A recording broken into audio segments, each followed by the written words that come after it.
Okay, it's May 13, year 2009.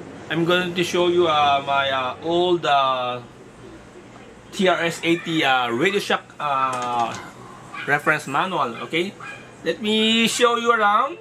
Okay, there, this is the Radio Shack TRS-80.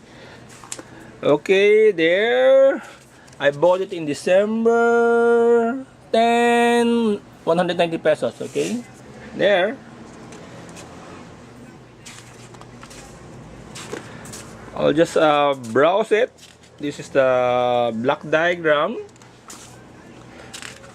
So before I scan this and convert it to PDF file, I want to show you, because it takes too much work to scan it one by one. Then I want to make sure you see it first before I scan it. Okay.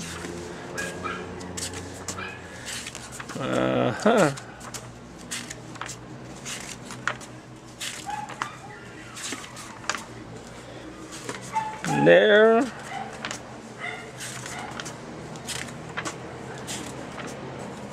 That's a schematic diagram.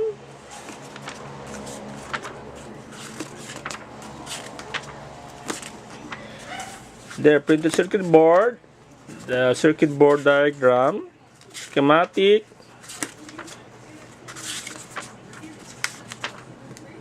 Okay, I bought it in ICS for only 190 pesos. That's a lot of money during those times.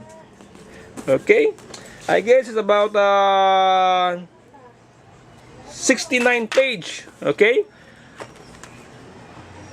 just give me a feedback if this is good enough for you.